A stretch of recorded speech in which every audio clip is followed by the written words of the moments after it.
Call to order. Uh-oh.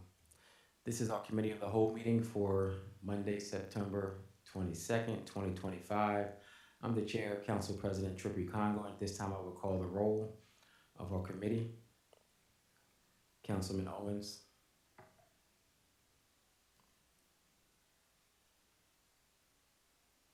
Councilwoman Darby.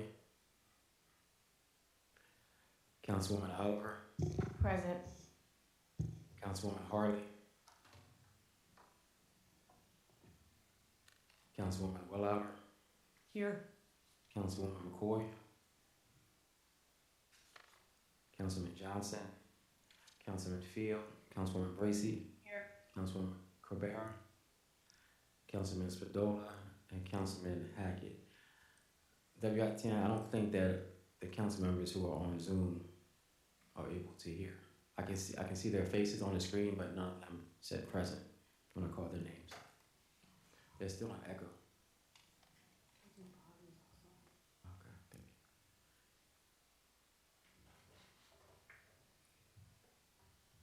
you. Can any council members who are on Zoom hear me?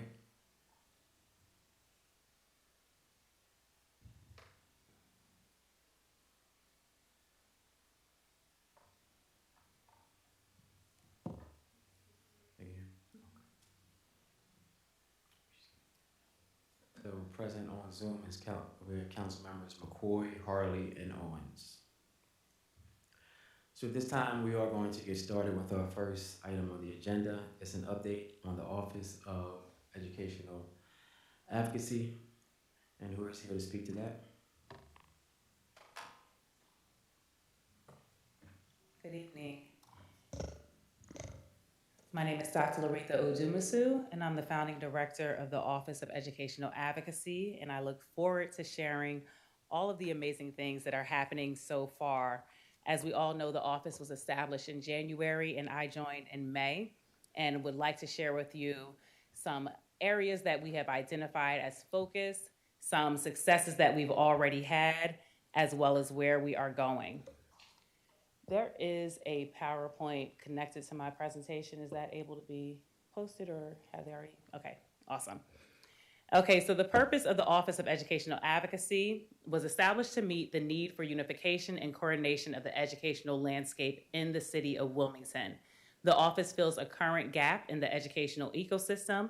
It establishes a permanent city-led structure focused on bridging gaps, fostering alignment, and providing consistent engagement across systems, sectors, and communities. I do want to pause right now and say that this is huge for the city of Wilmington. As it stands, there is not a group that currently serves as the central hub and the interconnecting body for all of the efforts that are happening in the city's educational landscape. So kudos to the Wilmington City Council, kudos to President Congo for having the foresight for the need of this office to serve as that centralized hub. Moving to vision. The Office of Educational Advocacy exists to ensure that Wilmington students are consistently supported by the systems around them. It serves as the city's connector and collaborative amplifier, bringing clarity to challenges, visibility to solutions, and coordination to efforts already underway. So the Office of Educational Advocacy will serve as that centerpiece that is bringing everything together. Genuinely what happens, you have one effort that's working on a very specific area within the city versus one goal of an office to create an interconnecting space for all of those efforts. A group who's speaking to the legislators, speaking to the educators, speaking to the nonprofit agencies, and bringing all of those pieces together. We don't have a lack of effort, we have a lack of coordinated effort. So the gap that this office fills is that coordination of bringing all of those moving pieces together in the city. Strategic priorities. So these priorities are coming directly out of the ordinance. So stakeholder alignment and coalition building. That's the unification, uniting legislators, district leaders, educators, and community voices around shared goals. The second priority, parent-first communication and trust building. So that's creating a transparent, accessible engagement with the families. Policy visibility and agenda setting is the third priority, establishing the Office of Educational Advocacy as a credible and constructive policy voice. So when there is policy and legislation that is coming across the dashboard or across the table regarding the city of Wilmington and the students in the city of Wilmington, OEA will serve as the voice that provides a unifying response and feedback to that legislation. And then ultimately, office capacity growth, because the office is just starting. We want to make sure that it has the systems, the infrastructure, and tools for sustained impact, since it is a permanent structure. The next slide, strategic priorities by the code, is literally just identifying where in the code you can find these priorities. If you would like to kind of go back and look, where did these come from? Those are the different parts of the ordinance that speak to these 4 priorities. Next slide, key performance indicators.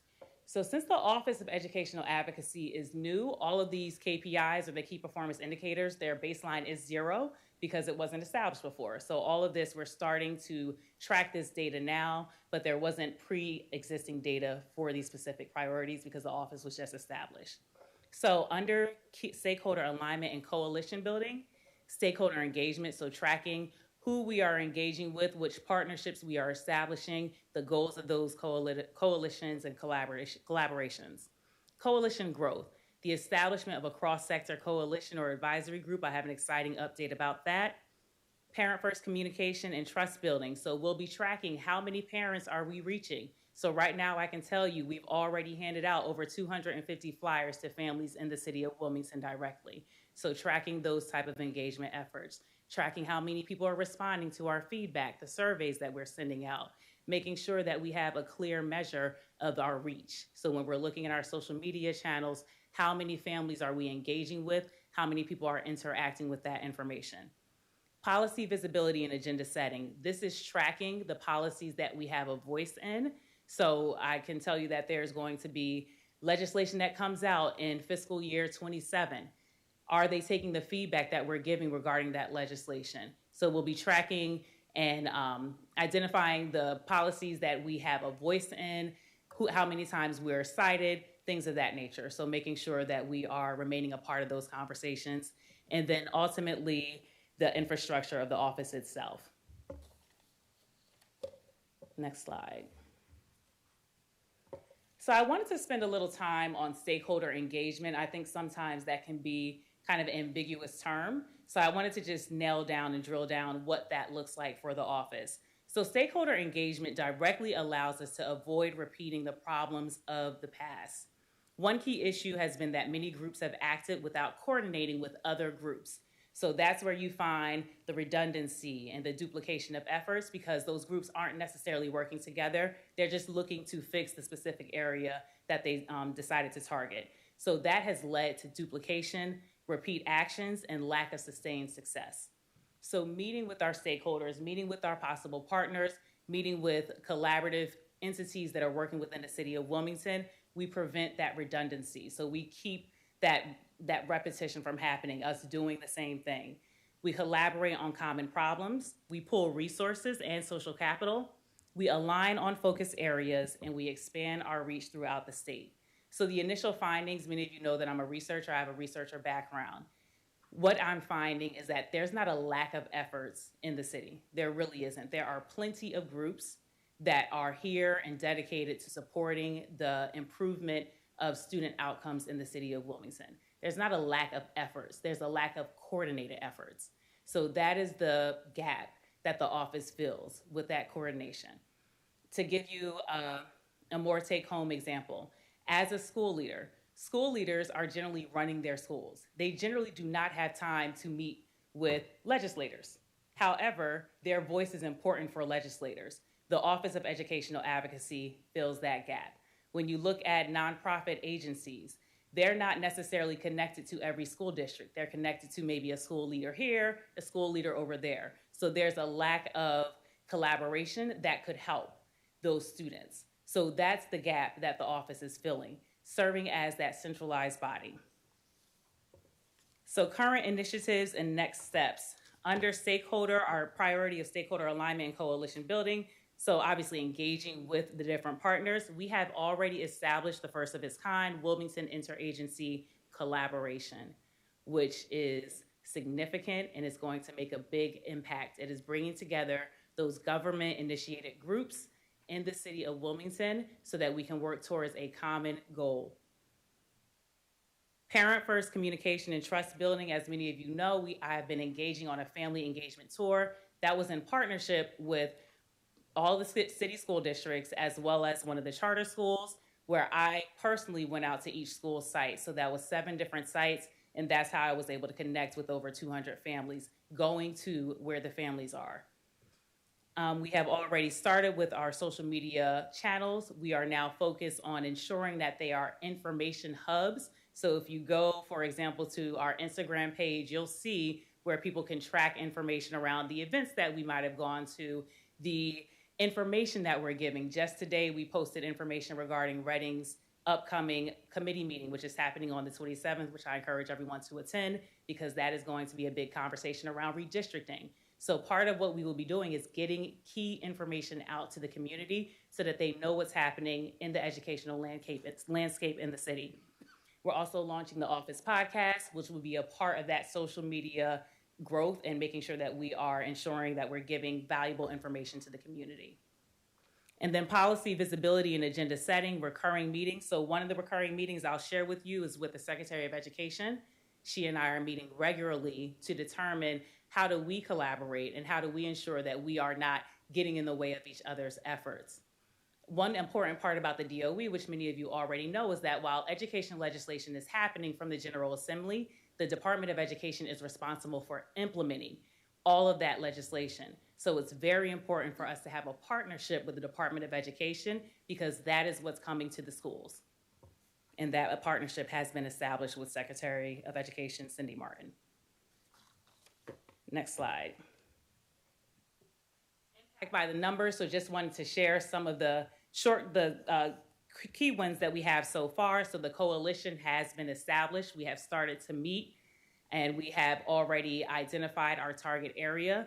One of those target areas is focusing on redistricting because that is a huge piece of legislation that many of you are aware of that's going to be coming up in this next legislative season. 15 collaborations, cross-sector connections made that were initiated by the OEA. So to give another example of what that can look like, actually Councilman Owens connected me with a nonprofit agency that works to support students who live in hotels. Upon speaking to that agency, they shared that I asked them, what schools are you working with? And they named the schools that they have, that their students are currently attending. I noticed that a number of their schools are actually within one district.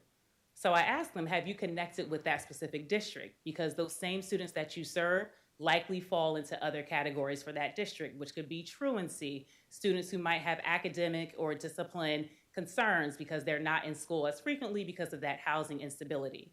That agency had not connected with the district. So that was just a loose end. So you have a district who doesn't know that you have this very wonderful resource that's supporting your students, and you have an agency that's working with students that have not connected to the district. That was just an informal connection that I was able to make. So those are the type of connections that we want to make more often and more formally to kind of tie those loose ends.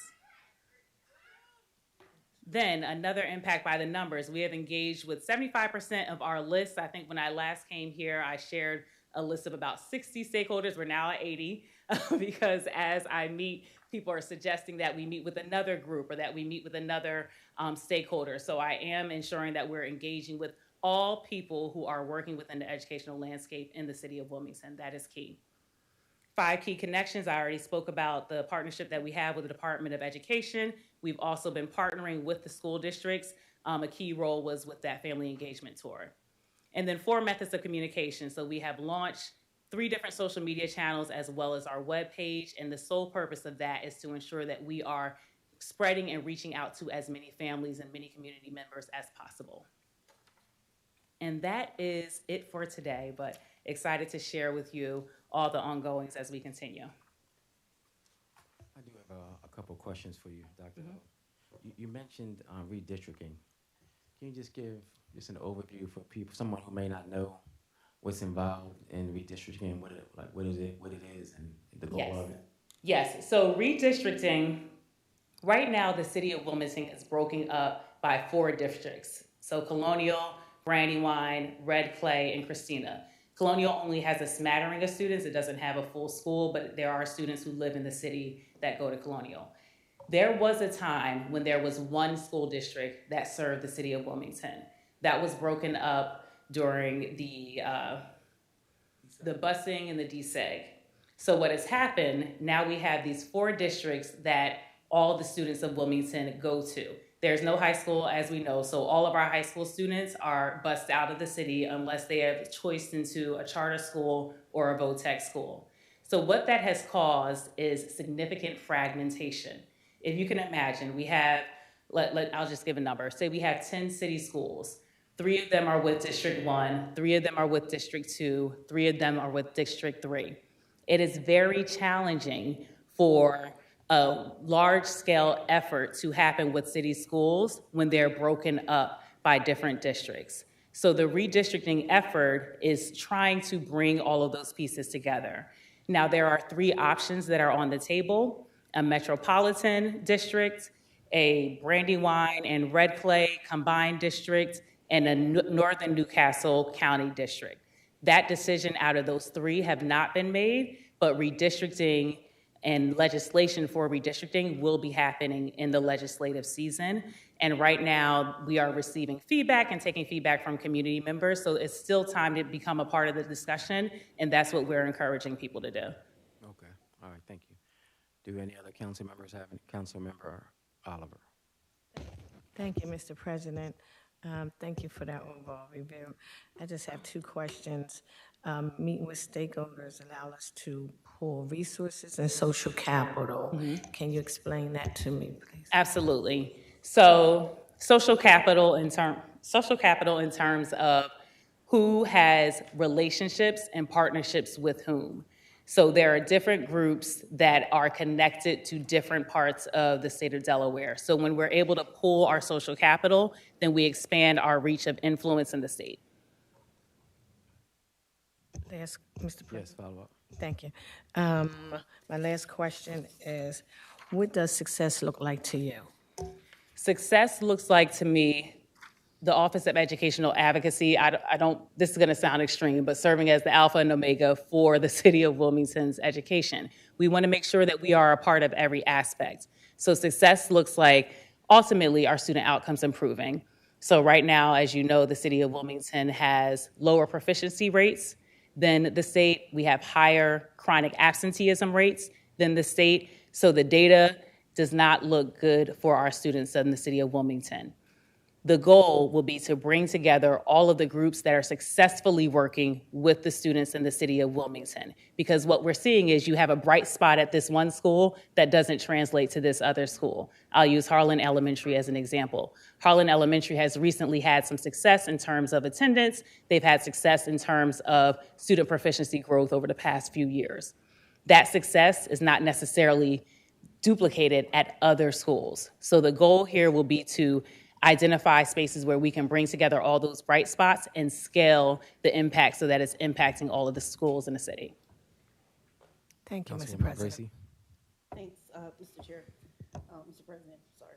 I have a couple of questions. One, could you just, for the record, list who are the members of the coalition, the interagency coalition? Yes. So the members of the Interagency Coalition, we have a representative from the mayor's office, we have representatives from Wilmington Learning Collaborative, Reading Consortium, and Wilmington Center for Education and Equity and Policy.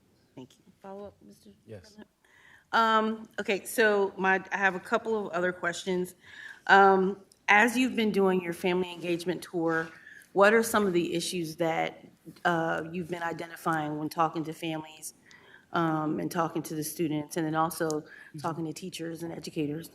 So one key issue, interestingly enough, that's coming out from our survey data is that parents are identifying parental engagement and communication as a key issue for them. So on the positive, they're saying that they feel good about their social belonging, which means when they go to the school environment, they feel welcome. But an area that they're identifying as a challenge is communication and engagement. Thank you. I think that's it Thank you. now. Councilmember Owens, followed by Councilmember McCoy, and then Councilmember Harley. Thank you, Council President. First off, thank you so much for all the work you're doing. Shout out to Harlan, again, in the first district. Just want to put that out there. But I did have a question. So we talked about proficiency for reading and for math. But we all know that starts at a very young age, and that's where we see traditionally the students here in the city of Wilmington have already missed out on that early learning, 0 to 3, 0 to 5 age range. Has there been any conversations about what the city can best do to address that gap as well too, especially when it comes to reading loss and early development there?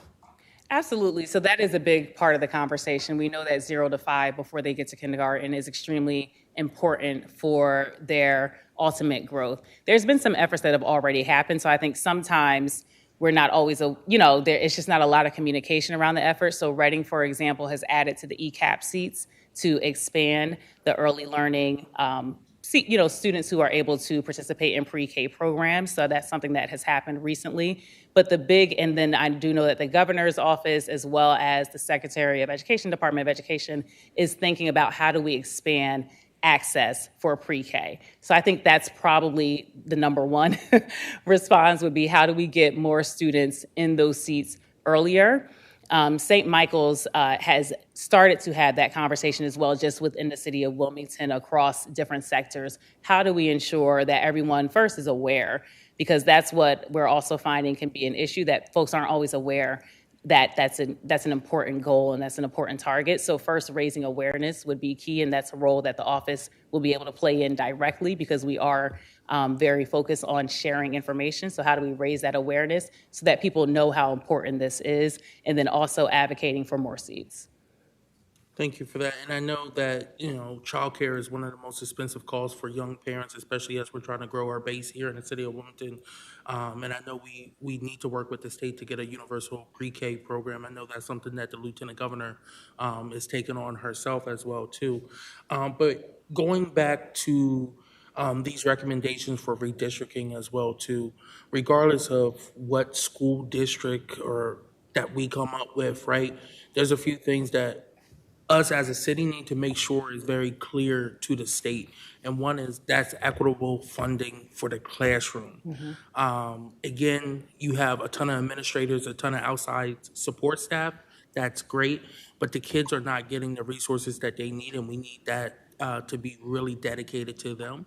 But then also having those wraparound services that are actually addressing the needs that they're dealing with today, not with what we thought kids were dealing with 20, 30 years ago, because times have changed. And then on top of that, just making sure that when we do integrate these schools together, we're also looking at the safety side of things as well, too. Let's be very honest, there was a shooting today in my district.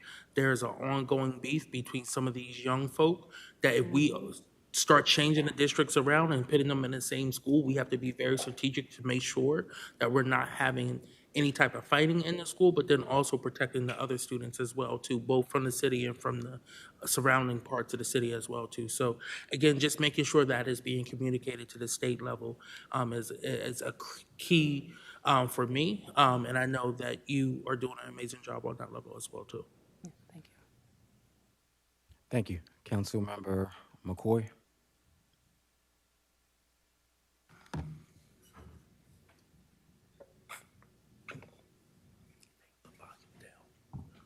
Councilmember McCoy.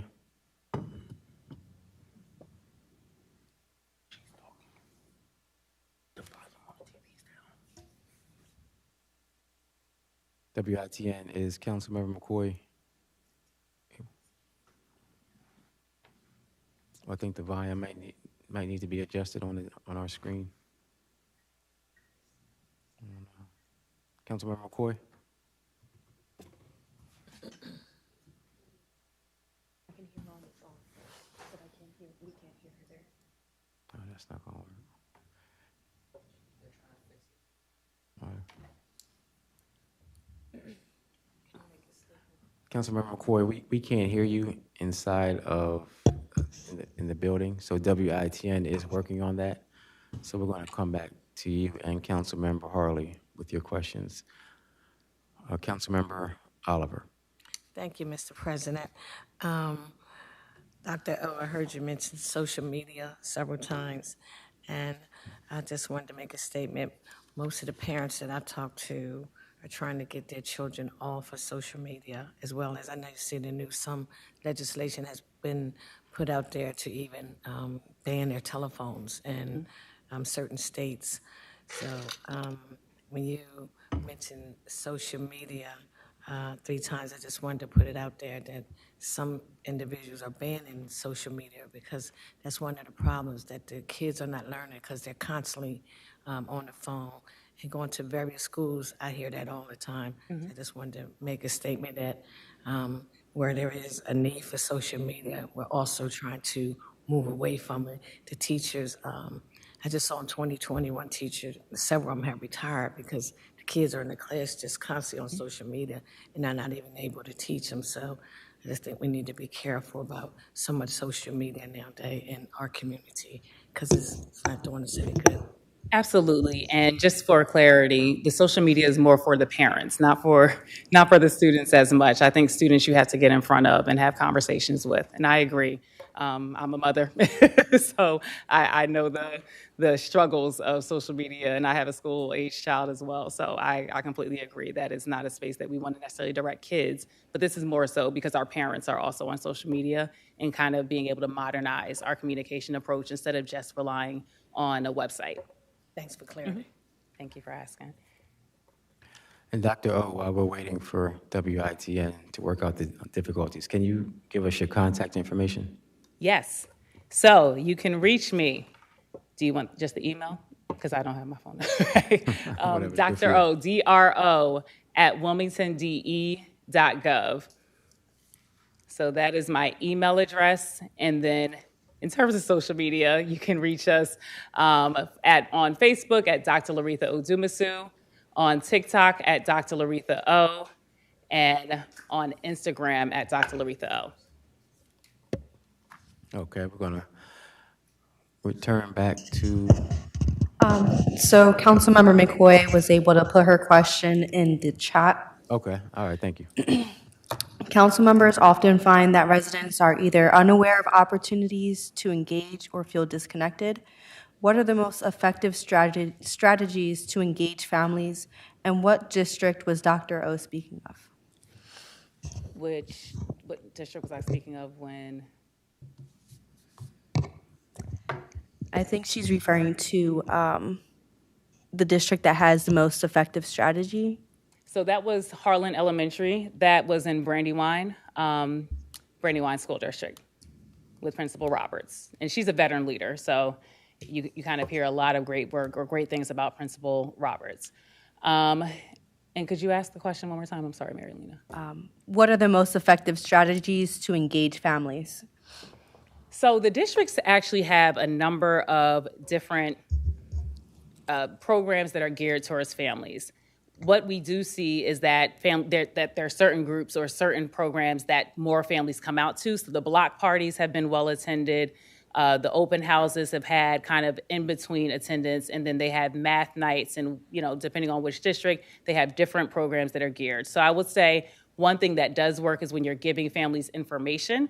As a school leader, I can also share that when your student is performing, that's when you get a lot of parents to come out because they want to come and see their scholar perform.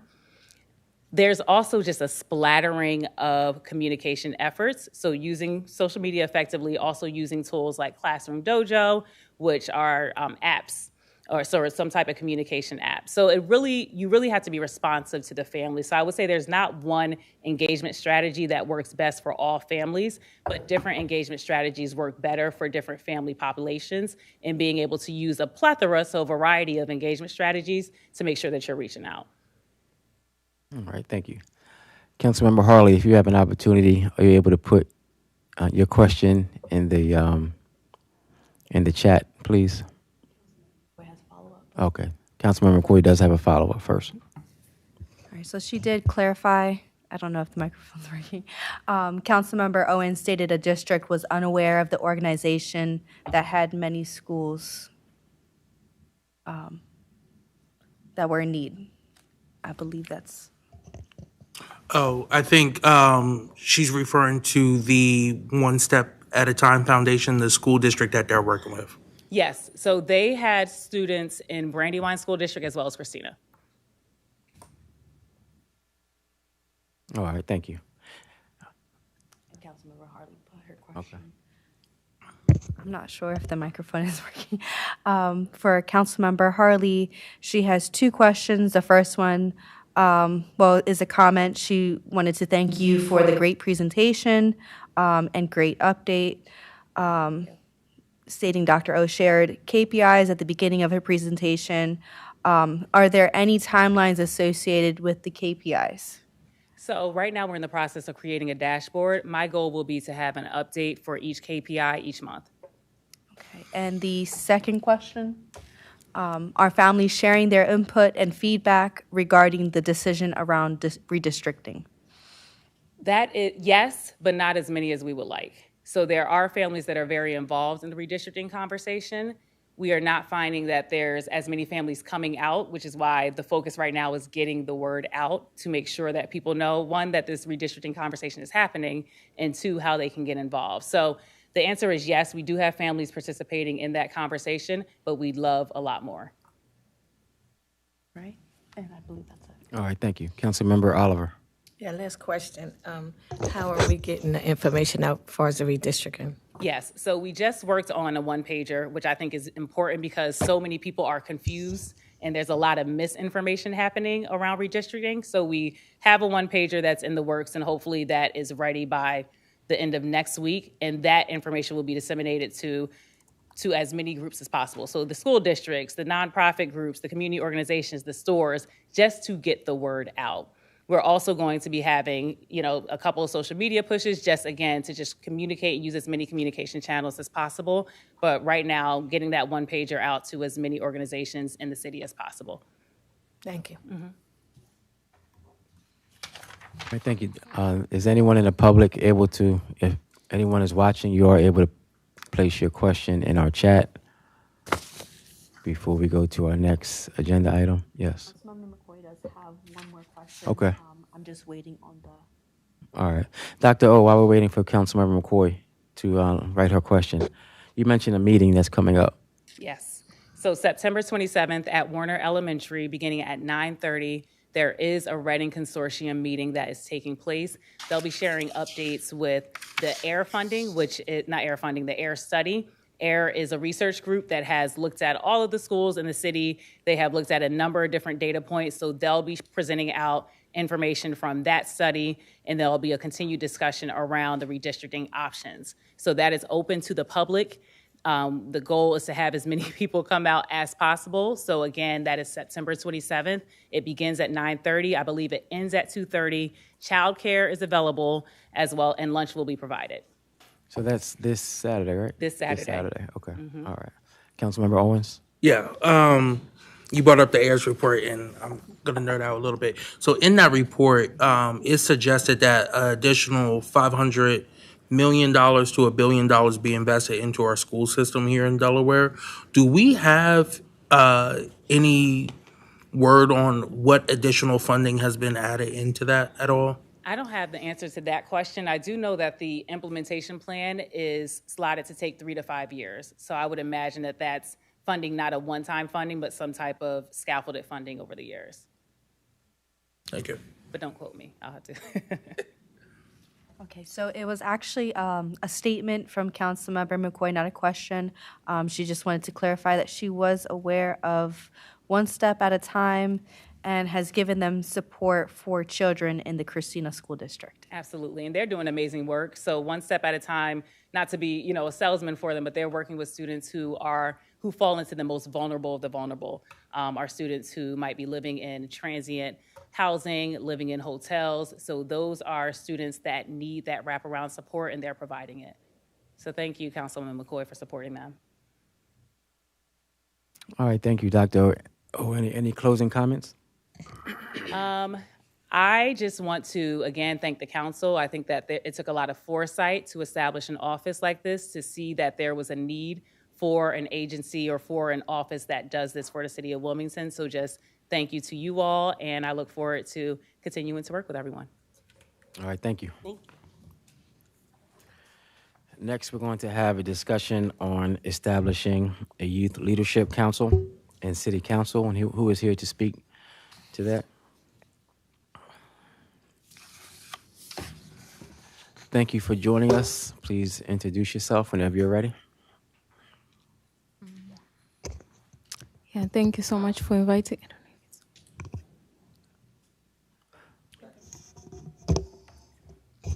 So my name is Charlene Munuhe. I'm a policy fellow with the Wilmington City Council, and wanted to do a presentation on the Youth Advisory Council. Is it on? Hit the middle, is it on? Yeah, it's on. Yes, it's on. Okay. Speak up a little, please. Okay. I had a presentation. I don't know if it's gonna be projected.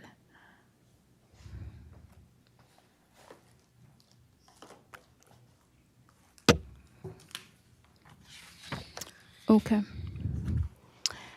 Yeah, so the discussion today will be on the proposed Wilmington Youth Advisory Council.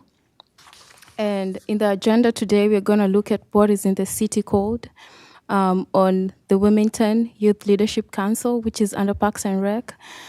And then we're also looking at the Wilmington Youth Leadership Innovation Program, which is also under the Department of Parks and Rec. And then we'll look at case studies. We'll also look at the Wilmington Youth Advisory Council. We'll look at the proposals, the discussion to establish the council. We'll also look at the purpose and responsibilities. And we'll also look at the rules, compensation, funding, staffing of it.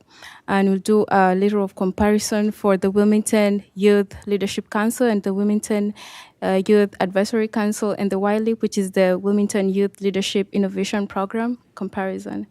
So moving on, we'll start with what the code says. What the code says about the Wilmington Youth Leadership Council. This program is currently defunct, which means it's no longer in operation at the moment. Next slide, please. And we'll look at what is in the code under Section 2, 131, under established membership. So the code says there is established a Wilmington Youth Leadership Commission, which will be overseen by the Wilmington Youth Leadership Advisory Council. The membership shall consist of 35 youth members from grades 9 through 12, chosen from the membership of the youth organizations citywide, and they shall serve for 1-year terms for up to 3 consecutive years, but they must reapply to serve annually. The Wilmington Youth Leadership Commission shall fall under the auspices of the Wilmington Department of Parks and Recreation. Next slide. Under Section 2, 132, under purposes and responsibilities, the code says that the purpose of the Wilmington Youth Leadership Commission is to act in advisory capacity to the mayor and the city council and the departments and the agencies of the city government, and in that capacity assist the city in its efforts to identify the needs of the city youth and their families, and to assist the city in efforts to develop and promote initiatives and programs which will address those needs. The Commission, to that end, shall undertake the following responsibilities. The first responsibility is that the Commission shall provide advice and direction to the city government regarding issues, concerns, and programs that affect the city youth and their families. Number 2, the Commission shall identify the needs of Wilmington youth and will act as an advocate for public and private program initiatives which address their needs. The third responsibility will be the Commission shall assist the city government in developing a comprehensive plan for programs which provide services for city youth and their families. Next slide, please. In continuation to that, number 4, the Commission shall promote cooperation and coordination between and among local, state, and federal agencies which provide services to the city youth and their families. Number 5, the Commission shall assist the city government in providing information about sources of funding for youth and family service programs. The 6th responsibility purpose will be the Commission shall support innovative city and neighborhood initiatives and local partnerships in their efforts to promote the interests of city youth and their families. So the next initiative is the Wilmington Youth Leadership Innovation Program, which is under Parks and Rec. And in this part, I would like to ask Dr. Phillips to jump in to talk about it. All right, thank you for joining us. Please introduce yourself. Good afternoon, everyone. My name is Dr. Melody Phillips, and I serve as the director for the Parks and Recreation Department. Thank you. So the Wilmington Youth Leadership Incubator Program is a grant-funded program from the Criminal Justice Council. And that program came under the purview of Parks and Recreation in 2021. It was initially supposed to be a 5-year program, but it started late. So which meant that although we received the funding in 21, it initially was supposed to start in 2020. So we were a year behind compared to other organizations and other states that had received the funding. With that being said, each year the Wilmington Youth Leadership Incubator Program is supposed to do something different. So one year it might have been focused on entrepreneurship. Another year it might have been focused on getting young people even acclimated to leading different initiatives across the city. This last year, which actually was delayed because we work off of, for this particular program, the federal fiscal year. So it runs during the federal fiscal year, which normally, of course, is October through September. Because of new administration and whatnot coming in, and the hiring and the freezes that happened in January of this year, the program was on hold for quite some time.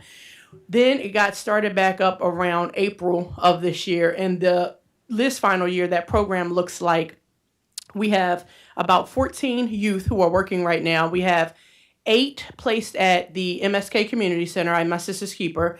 And there are 6 youth placed at the Wilmington PAL. And they come together and they work on curriculum under a curriculum called ARISE, A-R-I-S-E, focused on social, emotional, and mental health and well-being. And then they also are looking at what city council does as a whole and how it affects young people throughout the city. So they're looking at legislation that's being passed. They're looking at how can they be more actively engaged with city council members. Councilwoman Bracy and Councilman Owens had an opportunity to engage with the youth. They met them at the Route 9 library, so it's been really impactful. So we used it as a potential pilot to see if it will work for the Wilmington Youth Commission to come, back. I would say we have 78% of the youth currently are City of Wilmington residents. Thank you. You're welcome. Thank you so much. I'm sorry. One second. Councilmember Bracy. Thanks, Director Phillips, for joining us. Before you moved on, I just had a quick question about WILIP in particular. This is the last year of the grant, or because I think this is the last, but then it got extended, or I just want to make sure we're clear on where we land with funding. It's a strong possibility of an extension. The grant was supposed to end September 30th, like next week, right? September 30th.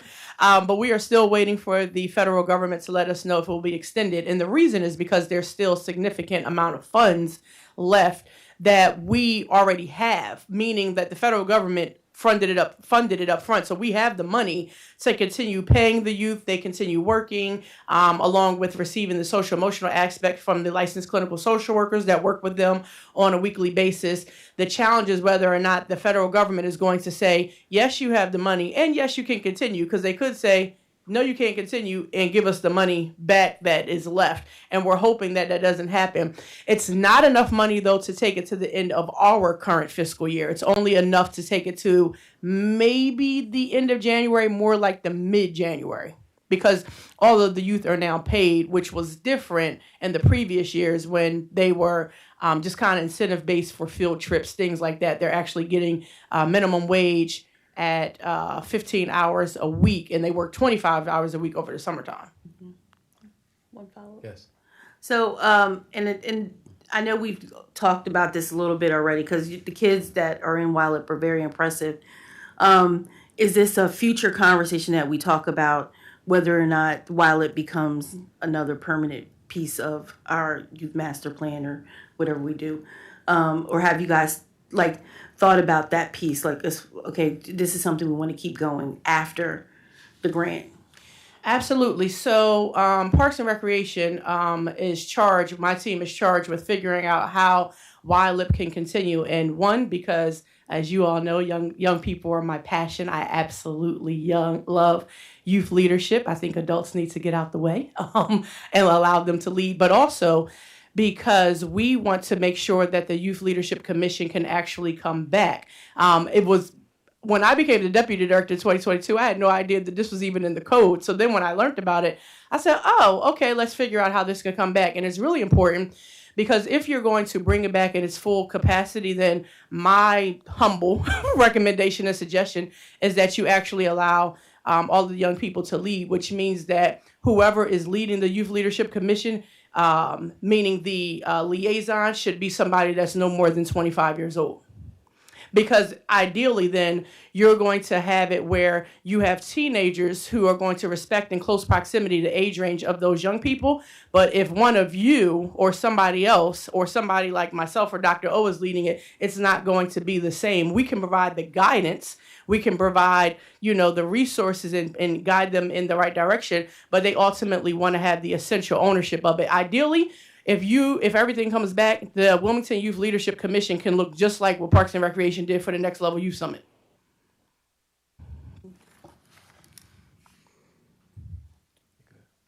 Thank you. All right, thank you. Councilmember Oliver? Thank you, Mr. President. Is this something that was, no, council, this was already in council before, right? I know we had it before.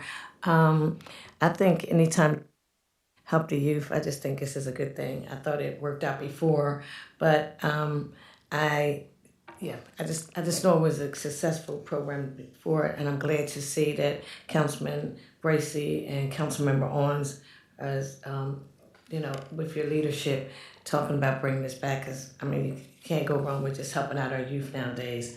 But I thought, when I looked at it, I thought it would be good to work under Dr. O's office. Not saying it could be somebody under her, because you're talking about leadership and we're talking about advisory, and she's working in the schools and talking to people. So I think this would be a good project, a pilot program for her, for her to oversee with a liaison, somebody that is, because they did have, I think the guy Derek, he was about 35. Derek, I remember. They told me about him. Yes, Derek, he was pretty good. Okay, but it was still somebody just over him. Yes, so just put it out there. But I think this is a great thing. Thank you. Oh, thank you. Yes, I can pass the football to Dr. O, no problem. Right. Before Councilmember Owens goes, I do believe that there's a question online that Mary Lena is going to read. These questions are from Councilmember McCoy. What is the annual cost for the program, and do the outcomes warrant extension and planning for the next budget? Yes, so we received a total of $5 million for from the Criminal Justice Council, $1 million for each year, but there was a significant amount of carryover because the youth weren't previously being paid. Of course, now that there's wages involved in it, the program for this year is probably running close to $400,000 and some change, because you're talking about consultants that are receiving an hourly rate. These are licensed clinical social workers.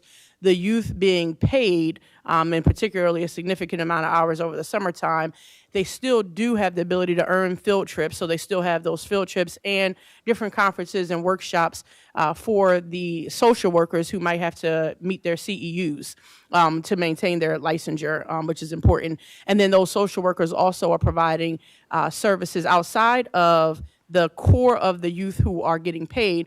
The licensed clinical social workers still provide mental health and social emotional services to youth at William Hicks Anderson Community Center who are younger kids, and MSK Community Center. So even though you have the youth who are working on kind of seeing if they would be a part of relaunching the Wilmington Youth Leadership Commission, there are younger youth who are receiving the social work aspect of the services. And so that's why it's why it's as high as it is now. As it relates to the extension, yes, it to me would make the most sense because you already have youth who are actively involved and have been since the spring and have a pretty good idea of, you know, what they're interested in doing, what they would like to see city council do. And you also have a couple of people who would like to take what Parks and Recreation does on a larger level when we do youth and city government and actually expand it and say, hey, can there be a legislative fellow that's in the age range of somewhere from 14 to 20 that can now shadow President Congo?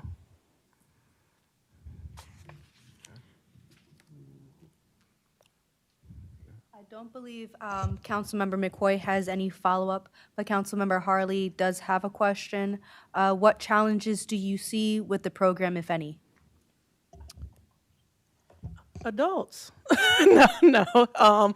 Really, honestly, I say funding. So because, of course, you're talking about paying wages. And one thing when you are working with young people and you're focused on youth leadership, people ask me all the time, I wrote my dissertation on this, and people ask me all the time, like, what is it? And so you have to pay young people the same way that we all like to be paid for our ideas, our innovation, our creativity. If you're not going to pay them, you're going to lose them. And you also have to make sure that they are the ones who are actively leading the discussion. It's one thing to be a guidance to a young person and a mentor. It's something completely different to take over. Many of our organizations, including Parks and where I'm trying to move Parks to and across the city, are youth focused. We're not youth centered. And so youth centered is the concept and idea that young people lead the discussion, adults provide the resources and the guidance. All right, thank you. Councilmember Owens, followed by Councilmember Willauer. Again, thank you, Director Phillips, for coming and joining us today, and your team who's here as well, too. I just wanted to say, one, it was a great experience sitting down and talking to the kids with my council colleague here, especially after that conversation. I've run into a lot of them in the POW as well, too, and gotten to talk to them about legislation that we had coming up. So it's always a great opportunity to hear from them because they're going to be impacted just like everyone else. But actually, Councilwoman McCoy asked my question about the annual operating costs, how much that would be. And if it only goes until January, we would have to put a budget amendment in for that to cover us until end of September, correct? Right, correct. Now, one thing that might be able to be possible is whether or not Criminal Justice Council, in their conversations with the federal government, is able to fund only the licensed clinical social workers, and then if we had to do a budget amendment, simply requesting for the wages for the youth, because it falls within Parks and Recreation, so it actually falls under me. So I have the direct supervision of all of those consultants. So if the consultants, who are those licensed clinical social workers and the project director, and two other members who work on the youth violence prevention portion, are able to be funded continue their funding, stay under Criminal Justice Council, and the city only has to pick up the wages, that may be a lot better. And just a quick follow-up. Hello? Okay. So, can we fix that?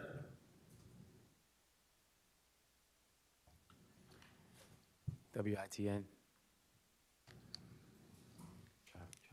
Right now. So my follow-up question is, with the Criminal Justice Council, they're getting additional opportunity grant funding coming from the sales of the taxes from marijuana sales in the state of Delaware.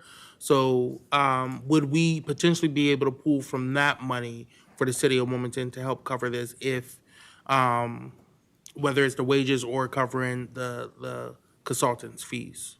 I would have to actually look into it, and I'm going to have a conversation with my supervisor. So I'll find out. All right, thank you. Councilwoman Willauer. Thank you, Council President. And can you hear me? Mm-hmm. I just want to thank Director Phillips for coming, bringing your expertise and your background in this subject area. It's super valuable and also, inspiring. So thank you very much for sharing that tonight. And I wanted to ask you, and you already kind of touched on this, but what do you think are the key factors? Like, we're talking about kind of bringing back something. What are the key factors to make it successful, just drawing from your experience? So young people want to make sure that their voices are heard, and that they no longer want to just have a seat at the table. They want to be the head of the table. And so when you have the opportunity to make sure that they are the head of the table and that now they are giving you seats at the table, even if you can't pay them immediately, that is going to light a fire under them, because now somebody has gotten out of the way to allow them to be the head.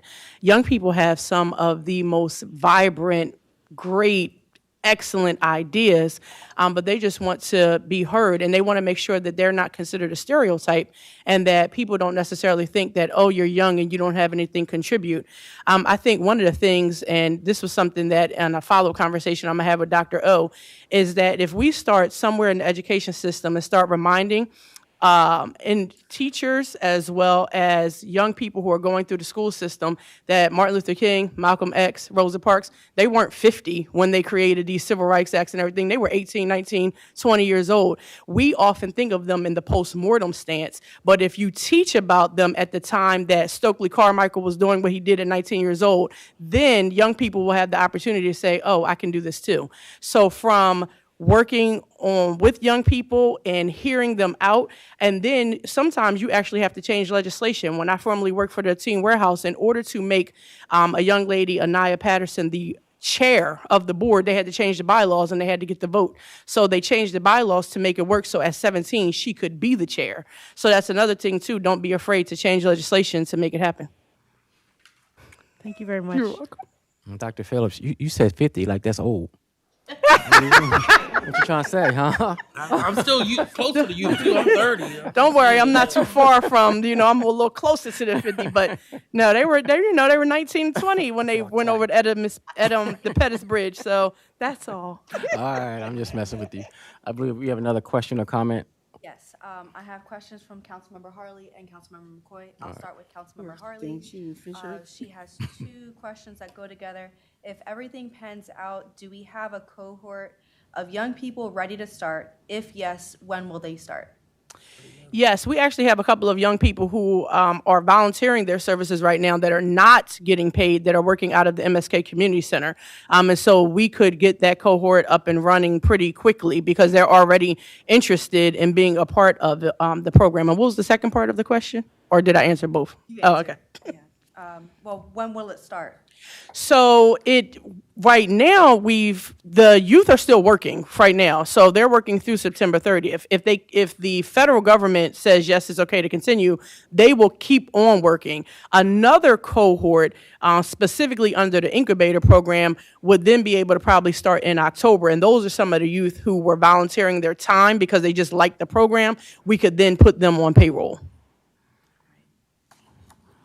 And the question from Councilmember McCoy, and comment, she says, Dr. Phillips, the group I met were very engaged. Is the purpose of the program to have the youth share ideas to engage others or to educate and influence the youth within the program? It's a combination, with the highlight that eventually you'll have those young people who are serving in that cohort to move into marketing spaces. So ideally, right, if I had my dream, meaning young people there would be a legislative fellow that would shadow President Congo. There would then be somebody who would take over all of City Council's marketing as a Youth Leadership Commission leader. There would then be somebody who is going to help facilitate and run all of your committee meetings. Like, I have a grandiose idea, but yes, it would really entail the education to their peers and then, for a lack of a better word, a takeover. All right. Any other council members have any questions or comments? Marshall? Oh, wait, she gotta finish her out. Thanks, Dr. Phillips, for sharing the information. That's very helpful. So with the information you just shared, so that would be for the new cohort that will come on? And the youth who are continuing as long as the federal government continues with, because we still have the funding. We just can't actively keep the youth employed if the federal government says the incubator program can't go on and we're pulling the rest of the money back. Okay, and the reason I was just asking is because like this is the, I mean, like we're excited, I mean, for council, but like this is the first time like we heard about like a council, one of the students following, mirroring one of the council persons and all of those details, so that's. That's my dream. Okay. That's Melody's dream. Okay, all right, because I was just like, okay. That does not have to be a part of the commission. Okay. If I said like what the things, just because I get excited to talk about young people, that's just me. Oh, okay, all right, thanks. Yep. All right. Dr. Phillips, before we close, can you share your contact information, please? Oh, yes. So Dr. Melody Phillips, I can be reached at MF Phillips, F like Francis, Phillips, PHILLIPS at wilmington.gov.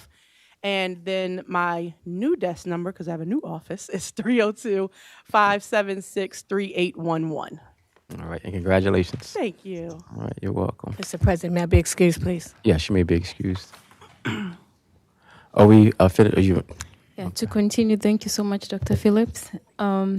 So I wanted to also continue on case studies or successful councils that we've seen in other cities. And one of the areas, next slide, please, if you could just project that.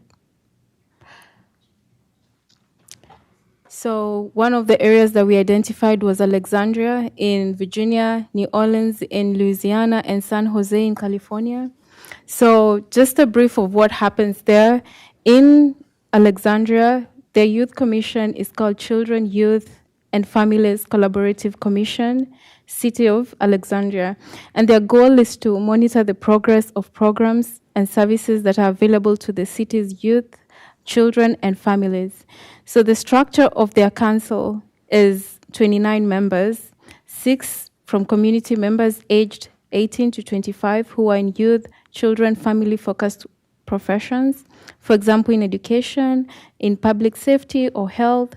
And then they also have 3 high school students, they have 4 city staff, 4 identified by the superintendent of the Alexandria Public School, and they also have 3 licensed from the city council.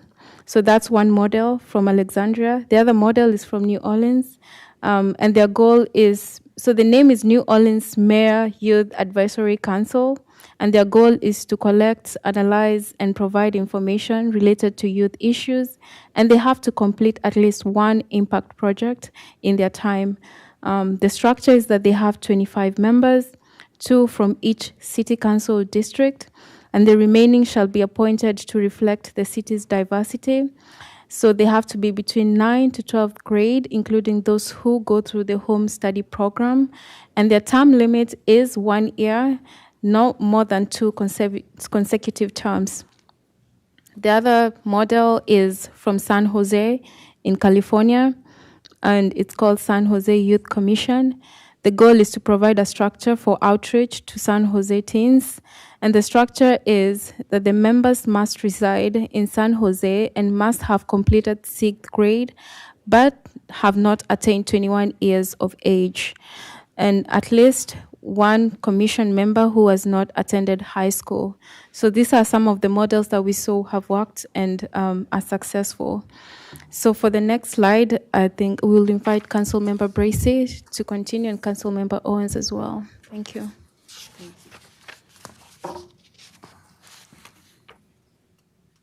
All right, you can go to the next slide, WITN. Okay.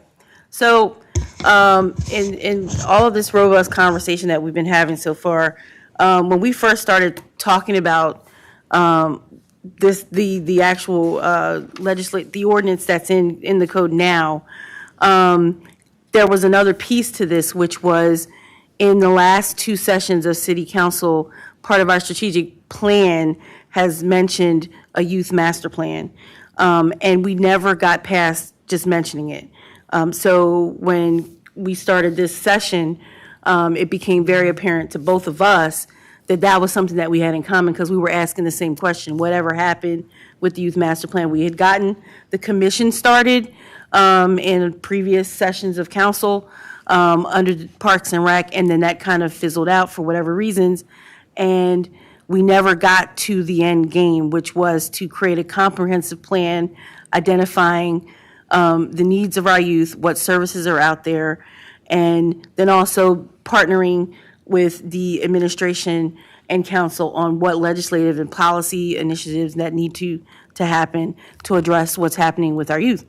So that kind of began the conversations and the exploration and talking to Dr. Phillips and the administration and just really trying to understand the history around this and the commission and what Parks and Rec's doing and what we can do and how do we change the code to kind of update what was to kind of fit what we think could be. So and you chime in whenever, Councilman Owens. One of the things that we quickly realized is that the Wilder program is very impressive, so we didn't want to mess with that. And so it wasn't a matter of let's have one or the other. Let's figure out how we can do both and maybe meld the idea of the old commission with a youth advisory council that sits under city council so that there's also more direct engagement with council members and the youth because we don't just serve their parents, we serve them as well. And so that's kind of how this idea of a smaller, very focused advisory council came about that kind of serves part of that. What I like what you said with the next level, so we're having this big event. Now we've got all of these kids coming together, but there's a very specific group of 20 that are 2 from each district that are working specifically with city council and Dr. O and OEA and members of the administration to really be focused on some of the stuff that we heard when we had the conversation with the Wilder kids. They talked about the parks. They talked about public safety. They talked about public service and civic engagement. These kids, yes, they wanted games and they wanted fun activities, but a lot of the conversation when we sat back and got quiet, they told us what they wanted. And they wanted the parks clean, and they wanted to do a crime prevention project. They wanted to give homeless packets out for homeless kids. These are the things that we left with a list, and we were only there, 45 minutes? So imagine if we had a series of these conversations with the kids. So the idea would be to create this youth advisory council that we would pay $50 a meeting, and we would have 6 meetings over the course of 6 months, starting in January. And part of their charge would be to lead us through creating that youth master plan. And I'm going to stop talking and let Councilman Owens pick up. I think, it all comes from a few things. One, again, using their own lived experiences to make positive change in their community is key and critical to lifting up new voices in the city. And to be honest, I'm the youngest member on council. I'm 30. But their world is completely different from how I see it, right? And I know we have a few different generations on this council. So again, having that extra perspective there will only make our policy even more community focused and community first. And a part of this, the funding side of it, which is always important. I think Dr. Phillips talked about this already, about giving kids an opportunity to at least make something for them giving back to their community. But then also for the seniors in this program, we wanted to tie this into scholarship for higher ed. Whether you're going to a university or a trade school, we want to thank them for their service with helping us be able to develop better policy. And again, I think overall, right, what we can learn from this is that the issues that some people may think that youth only care about, again, the fun stuff or education, is not true, right? They care about what's going on in their community, and they were able to tell us what they think could do better to stop some of the gun violence, right? What they think could do better to stop some of the bullying as well, too. And again, bullying has changed. The beefs that are going on throughout the city start for what we think are like nothing, but to them is something really big. So again, having fresh perspective is going to be critical. And again, I think this youth advisory council is a way to do this and work with the city council to make sure that we're really focusing in on this generation and building a bridge to help all residents here in the city of Wilmington. And so the goal would be at the end of this pilot with, 20 youth two from each district. We would have some appointed by the council president, and hopefully get participation from our different local community centers, Hicks Anderson, MSK, to really have these very pointed conversations that are leading. And so they're working on this project. At the end, the deliverable for them would be us presenting our youth master plan, or them presenting it to city council and the administration, and then we adopting that youth master plan and it becoming a 3-year document. So whereas YLIP continues, as a continuity of, we're always meeting with the kids, this group is meeting with the purpose of developing, creating and updating a youth master plan, and then in 3-year intervals, coming back to review it.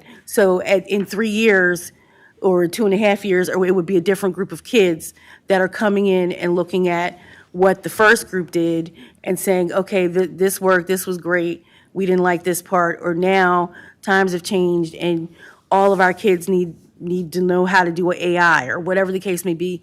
So this is what we suggest the new plan would be.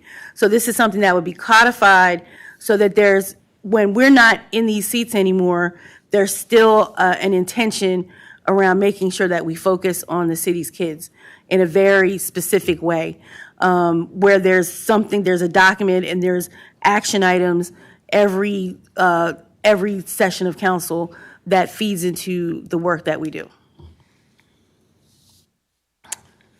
I think that's it. I think that's it, yeah, and I'll just add in, we did want to expand it to include 8th graders as well too. So 8th, 9, 10, 11, 12, and we put a limit that, because it's 20 spots, we don't want to overload it from one grade, so no more than 4 from each grade. That way we have more equitable distribution of the slots. So what we're really asking for right now is feedback from our council colleagues, because this would have to be an ordinance. And, any suggestions on how to make this better from Director Phillips, Chief of Staff Daniel, anything that we can do to kind of make sure that we're getting this right. Again, this advisory council will fall under the Office of Education Advocacy, but to your point, Dr. Phillips, our fellows are kind of going to lead the charge. It's not going to be Dr. O. It's not going to be me. It's going to be our fellows leading the charge with the kids, because again, we want them to be able to really thrive in this process. You have something? Again, and as we go through this process, we're going to make sure we work out all the kinks with it. But we really want the feedback from the council members. Yeah. Yes. Oh, that's right. So that's it. That's our idea. Oh, there's still 2 slides. I think we talked about it, but you can go to the next slide. So this is just going on the proposed responsibilities of the Youth Advisory Council, and how we would get feedback from them. Again, the Youth Master Plan is included in that as one of their biggest responsibilities, to help with us coordinating with the Office of Educational Advocacy, and providing legislative suggestions to council as well too.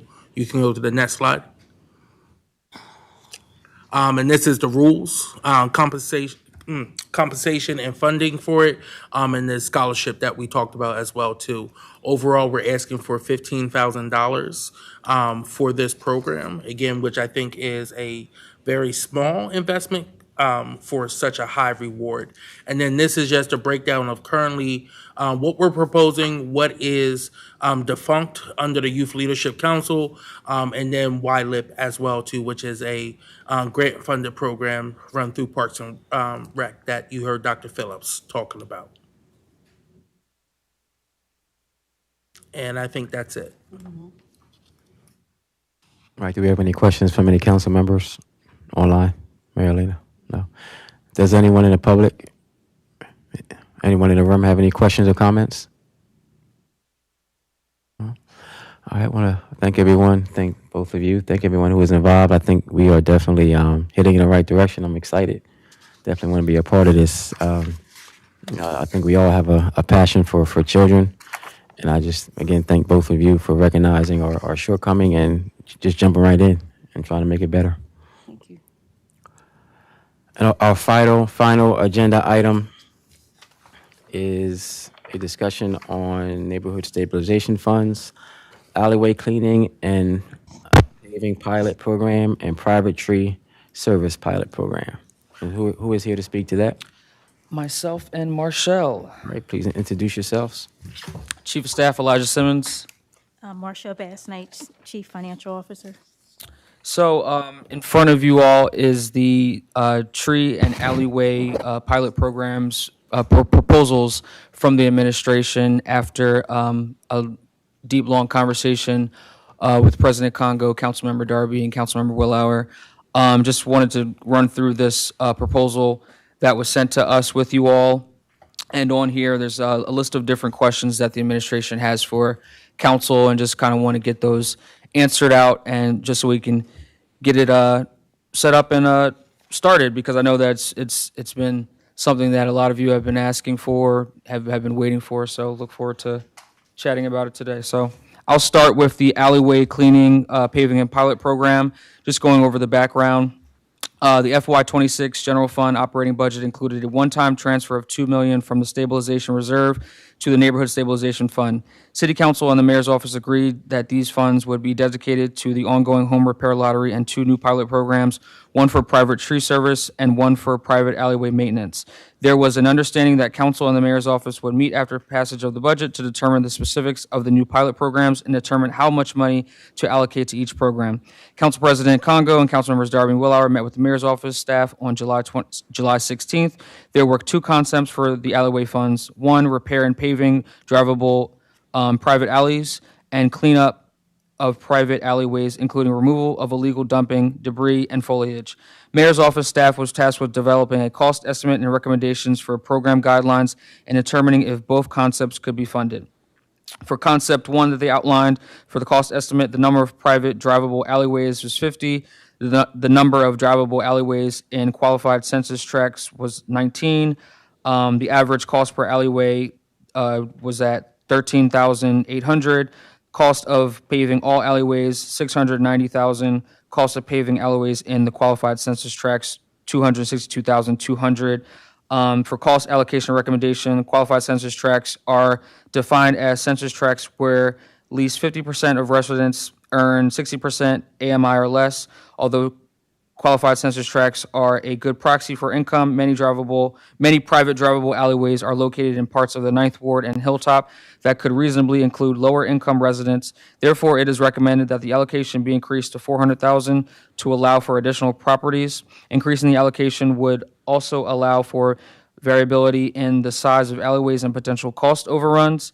For concept 2 cost estimate, the cost of concept 2 is more difficult to predict as the nature of the work is highly variable. Some alleys may only need junk removal, which could cost only a few $100s. Some may need tree or foliage removal or concrete repair, which would cost in the thousands. Recommendation, they're recommending starting with $200,000.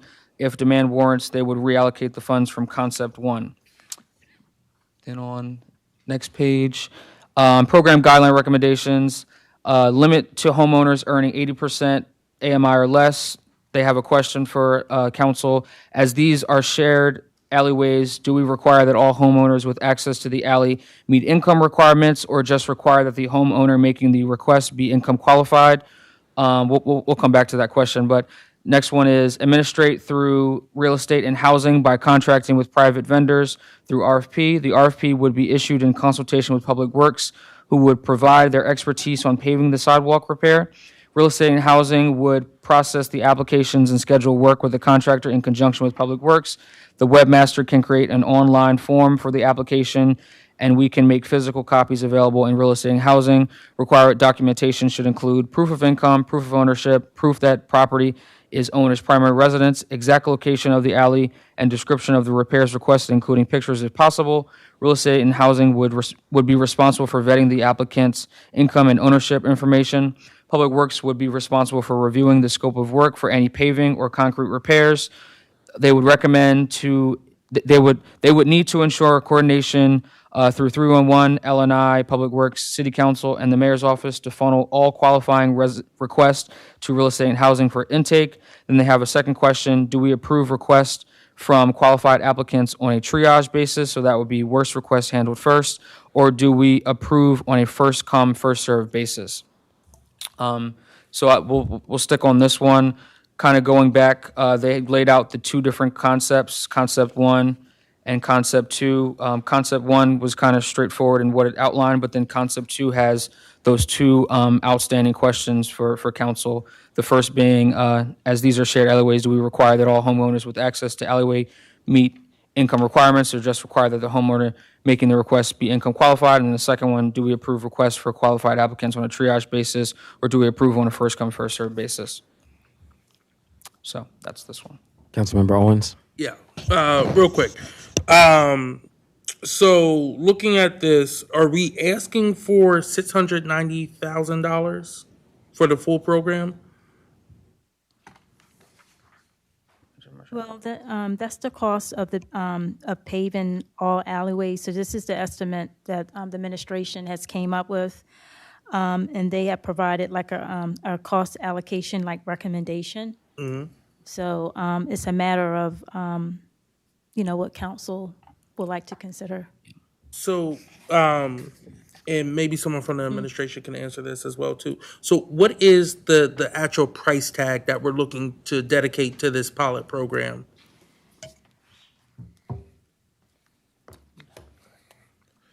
Good evening, members of council. Daniel Walker, Deputy Chief of Staff to Mayor Carney.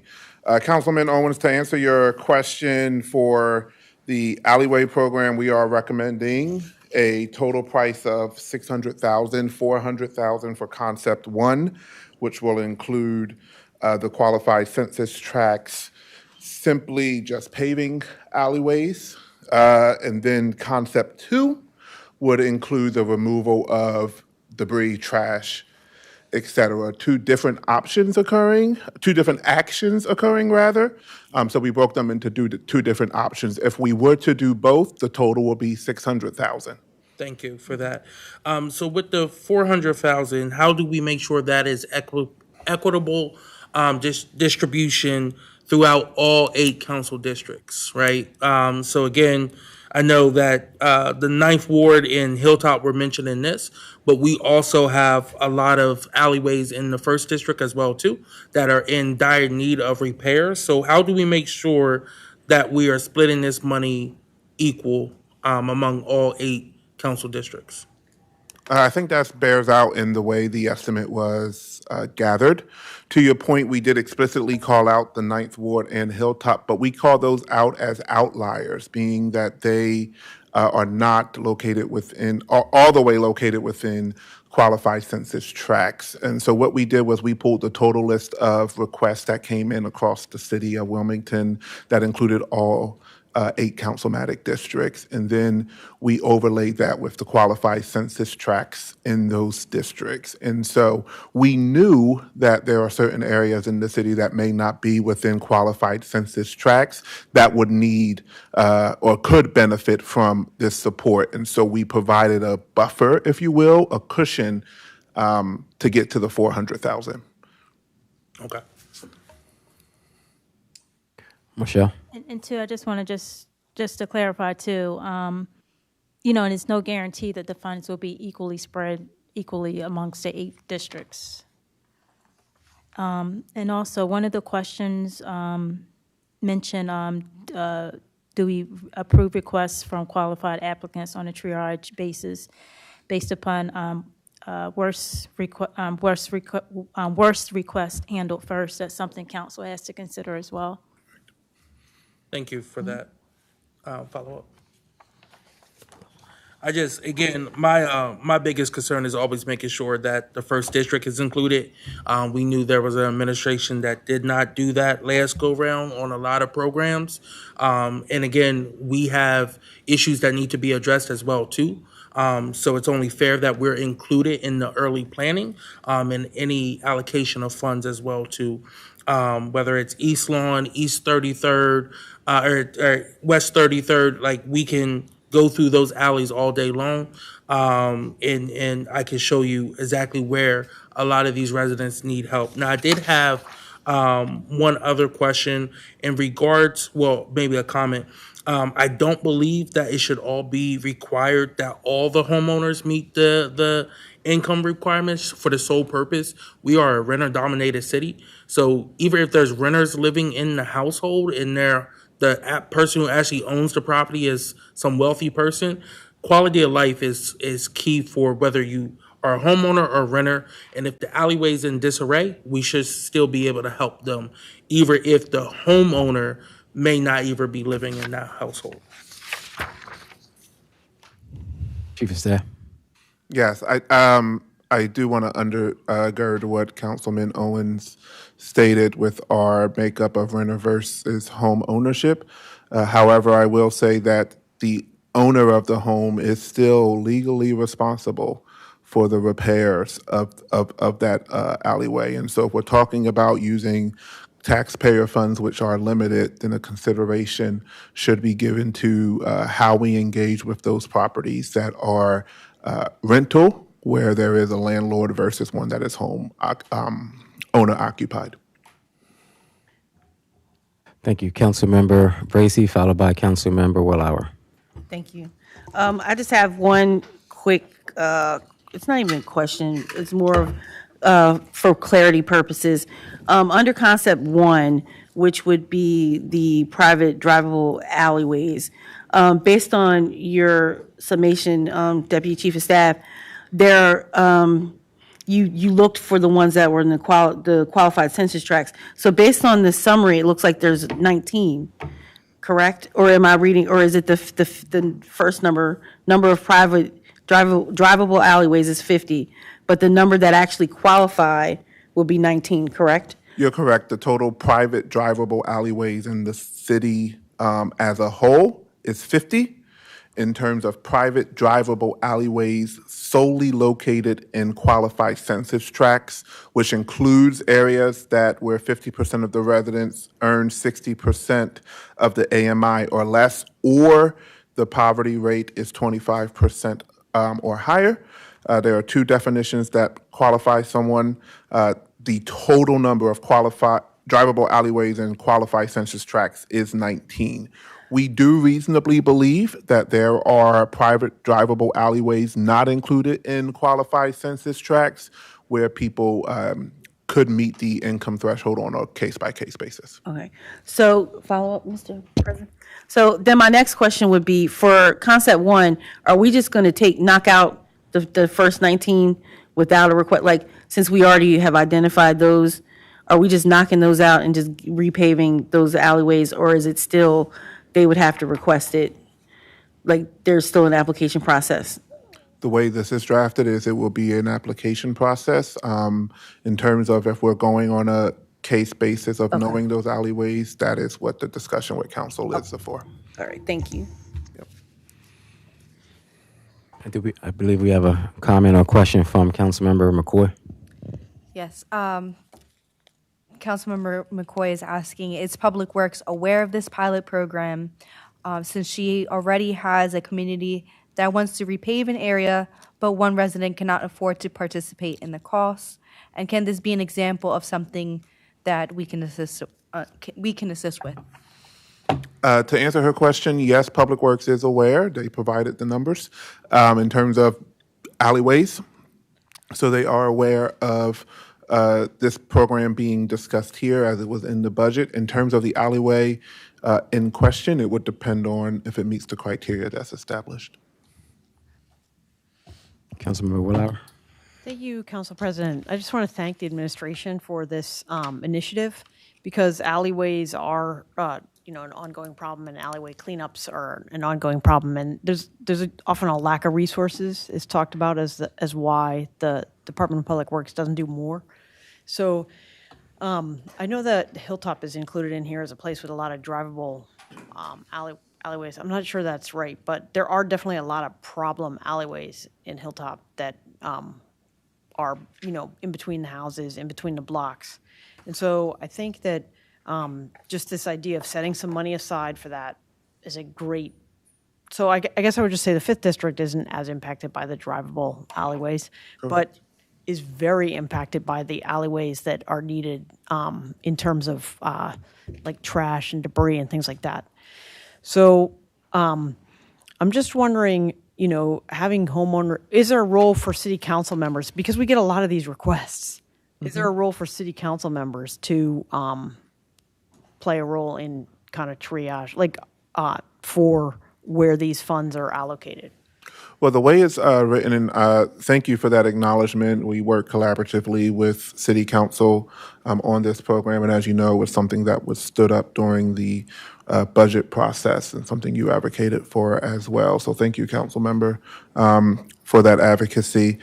You are correct. I don't think there are a lot of drivable alleyways in Hilltop, but we believe reasonably that some would qualify, which is why it's mentioned as an outlier here. To get to your question in terms of the role City Council can play in triage, and I think City Council was naturally a funnel for constituent requests that come into the administration, some of which you all send to us as well. What we propose here is that after receiving a request, Public Works would go out and do an assessment of the alleyway to determine the condition, and we'll essentially grade it on a scale of worst to least worst. Is the way I'll put that. And so the question is, do we do it on a first come first served basis, or would you all want to see it as a triage where we hold it for some time until we get the request in, and then do it from a impact scale of what needs it the most? That's the question before you all that we did not have an answer to, which is my understanding the reason why the leadership put this on the agenda. So yes, I think City Council can play a role, but in terms of triaging, I think that's the question that needs answered. Both are possible. All right, thank you. Any follow-up, Councilmember Willauer? Yeah, thank you, You're good? President. Yeah, All right. I think council members could probably play a role in the triage component. That there are just alleys that are consistently come up in conversations at civic association meetings and at and so it just wouldn't be hard to come up with that list of priority alleys and probably have there be a lot of support around that. And then also, if council was able to be involved, I think it might also answer some of the questions that Councilmember Owens was saying about, how do you allocate these across districts? Yeah, of course. Thank you. Councilmember Harley, I see you have your hand raised. Want to see if your microphone works. If not, if you can please state your comment or question in the chat.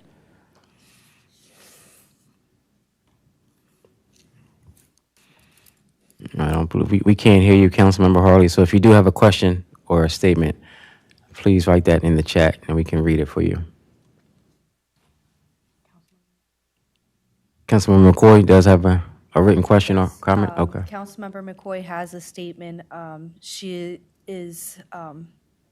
would not want it to be a first come basis. All right. Thank you. Thank you for your feedback. Chief of Staff. Yeah, so again, going back to the questions, kind of want to open it for council members that are here today. Going to the first question, as these are shared alleyways, do we require that all homeowners with access to the alley meet income requirements, or just require that the homeowner making the request be income qualified? Wanted to pitch that off to the room to see if council could get a consensus on their thoughts on that. Councilmember Willauer. Thank you, Council President. I would say that if it's a qualified census tract, you wouldn't have to bother with income qualifying any of the people who live along the alleyway. Just it's qualified based on the income qualifications of the census tract. And then if it's outliers, I don't think it makes sense to income qualify everybody. I think probably just one person who makes the request. Mm-hmm. Actually, I would agree. That's a point of clarification. So you're talking about in non-QCT areas? Yes. It would just be the person making the request? Thank you. Oh, Councilmember Racy. okay. So I just wanted to make sure I understood what Councilmember Will Hour is saying. So if it's in the QCT, so it's in the qualifying tract, we're not concerned about doing an income verification. But if it's outside of a qualified census tract and someone is requesting the service, then they would need to qualify. Is that what you're saying, Councilwoman? Yes. Okay. I actually like that idea. And I think that it would only need to be, I personally feel like it would only just need to be one person, whoever's making the request. So we don't need to verify the income of the neighbor. I think that's just too much. All right, thank you, Marilena. So, Councilmember McCoy and Councilmember Harley both agree with Councilmember Willauer's idea. I also agree with that. Yeah, me too. Okay. And then second question was, again, do we approve requests from qualified applicants on a triage, worst request handled first, or do we approve on a first come, first served basis? I think that one was a little split, but wanted to get that. So so I'm at large, so I have a different perspective than you guys. So I'm going to defer to the district members. But I think my only concern would be who's determining with who's worse. So what if there's something in the first and then there's something in the fourth and they both think they're terrible? Well, who's going to decide which one is worse? Councilwoman Bracy, Public Works will make the determination on to the severity of the alleyway. Okay. Councilmember Harley states that based off of worst case scenario per the Public Works. All right, thank you. Councilmember Owens. Is there going to be some type of ranking system that has like qualifications? If it's a level 5, then okay, we'll go ahead and look at funding at this. If it comes to be like a level 1, then it'll be lower on the list, or is it just case by case? That scale has not been determined yet, but I'm sure it would follow something similar to what you're talking about. Thank you. Councilmember Bracy. I just have one more comment and then I'm done. My only other comment would be the equitable, like the equity around if we do it case by case ranking, only because there are some neighborhoods that are obviously going to automatic, like, so there are some neighborhoods in the city that could be all of our money right there. So if we're trying to make sure that it's equitable across districts, that's something to consider. I will vote the way the rest of the colleagues do, so, but it is something to think about, the equity around what, there are districts that have much more need, and so all of the funding can end up in 1 or 2 districts versus it being more evenly spread. Marilena. So Councilmember McCoy, this is kind of going along with the discussion. She's stating Canby Park Estates has drivable alleyways with a large amount of renters. These alleys are used by sanitation as well as residents. Can we use the funds to repave these alleys? And Public Works has had meetings on these alleys. She is not sure if these are in the QCT. That's something we can certainly look at. We do already, if Public Works drives down an alley, we do cover a portion of the repair already with Public Works, and so it's not fully on the homeowner. But we can look at those specific alleyways in question. Any other questions from any council members? From anyone in the public? Okay, going to the next one. This one is the private tree service pilot program. This one, there's not any questions really outlined here, but just still want to go over it with you all. So WI-10 has it up.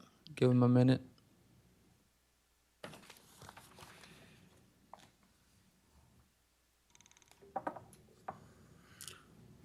Can I just make a suggestion?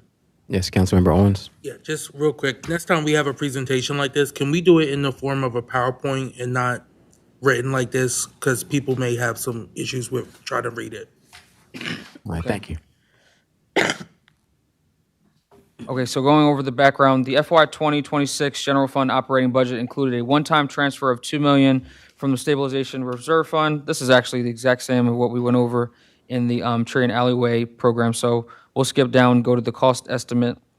Average cost of trimming one tree is estimated at $1,657.33. Average cost of removing one tree, $3,880.55. Average cost of removing one stump is $3,500.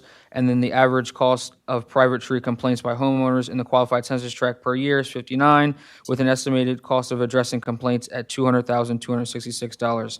Cost allocation recommendation is qualified census tracts are defined as census tracts where at least 50% of residents earn 60% AMI or less. Not all residents who reside in a qualified census tract will earn less than 80% AMI, so $200,000 should be more than enough to cover 1 year of requests. The program guideline recommendations are limit to homeowners earning 80% AMI or less, administrate through real estate and housing by contracting with at least 2 private vendors through RFP. Those vendors who then compete against each other for each job. Real estate and housing would process the applications and schedule work with the contractor. The webmaster can create an online form for the application, and we can make physical copies available in real estate and housing. Required documentation should include proof of income, proof of ownership of property, proof that property is owner's primary residence, exact location of the problem and related documentation, including pictures if possible, and copy of LNI ticket if issued. Real estate and housing would be responsible for vetting the applicant's income and ownership information. The contractor would be responsible for investigating the tree request and determining if the requested work is appropriate based on a rubric provided by the city arborist. We should only approve applications where the tree is causing a problem to neighboring properties or is in danger of falling. We also need to be clear that this is not a fund to repair damage caused by trees. Ensure coordination through 311, LNI, Public Works, City Council, and Mayor's Office to funnel all qualifying requests to real estate and housing for intake. We could add language about the program to tickets issued by LNI in relation to private trees. The homeowner would still be responsible for the ticket, but we would be able to assist with the much more expensive task of rectifying the issue.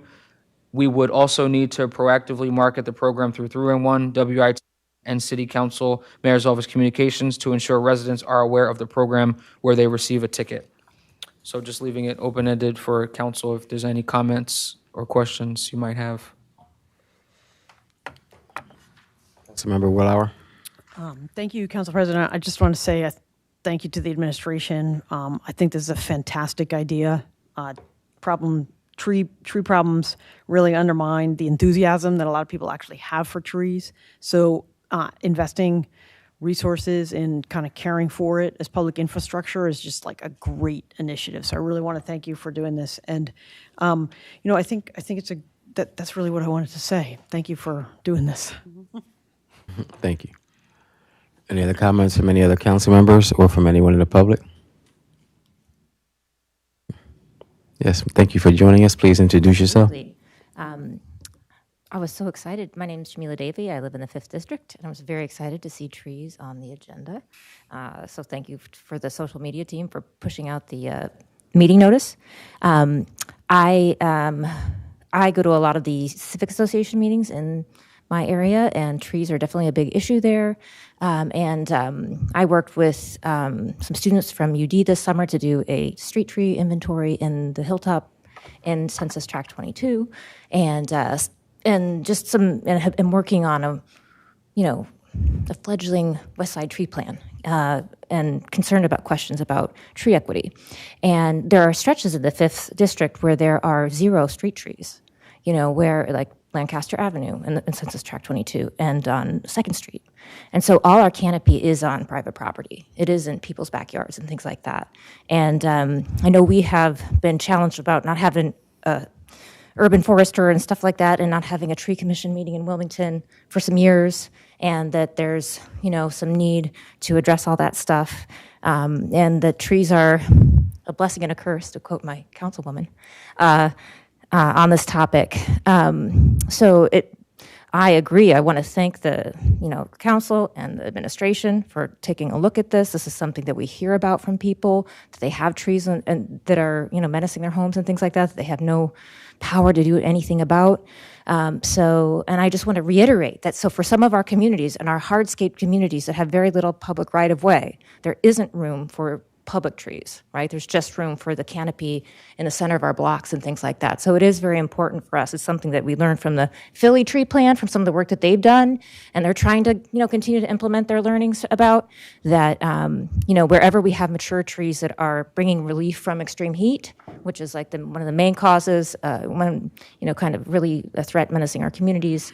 We do need to care for trees wherever they exist in these communities to have equitable canopy, and then come up with some other solutions to find out how to get some trees in the ground that are positive for communities. So one of my questions, though, I just want to throw out some questions about, as just a private citizen, I'm all in favor of the city committing resources to this kind of project. And then my questions are, what does the city do for street trees? Because that's a big problem that our residents have as well and don't have the means to address. So what do we do? What's the answer to that? What if a resident needs a street tree trimmed in front of their house? What do they do? If there's a dead tree in front of their house, what do they do? If there's stumps filling the pits so we can't plant anything new, what do we do?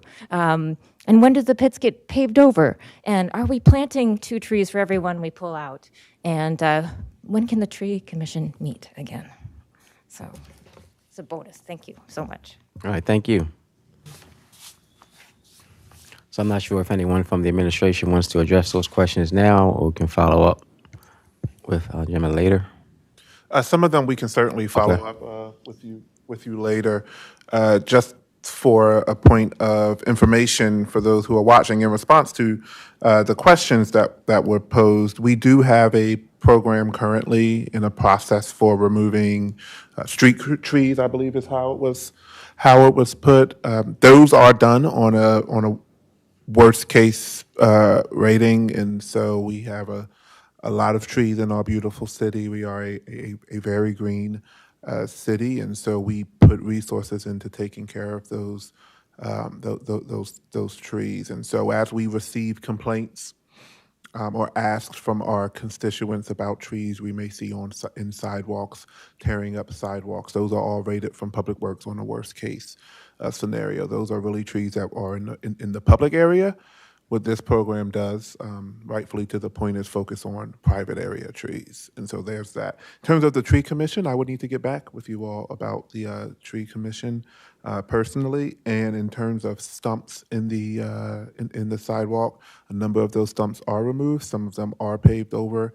Is all done by available resources as well as time. We have not had an arborist for some time, but we've had very positive movement with an arborist and a forester under this administration. And so we think that should be changing pretty soon.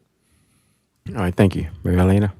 Councilmember McCoy is asking, how are trees identified from large weeds that now have trunks? And for safety reasons, she would like to have some large bushes and trees removed. I will leave that to the experts at Public Works to determine the matrix and rubric for identifying trees versus weeds. That is not my area of expertise. I can just talk about the process. All right, thank you. Any other questions or comments? Councilmember Bracy? Nope, I'm good, thank you. You're welcome. Anyone else from the public?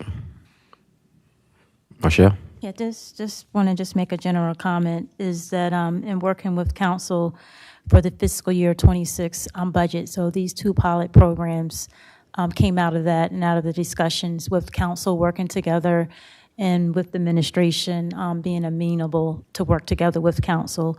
So I just wanted to say, that's a good thing with both branches of government working together for something for our community. All right, thank you. Any closing comments? No? All right. Well, we want to thank everyone who joined us this evening. We also want to apologize for the technical difficulties. Thanks to everyone who was still on Zoom and stayed with us, and for the public who came to the building for our meeting. If you have any questions or comments, please call us at our City Council office at 302 576-2140. Again, our number is 302-576-2140. And with that, I will accept a motion to adjourn. So moved. To adjourn? Second. It's been first and seconded to adjourn. All in favor, signify by saying aye. Aye. Any opposed? Motion carried. Thank you, everyone.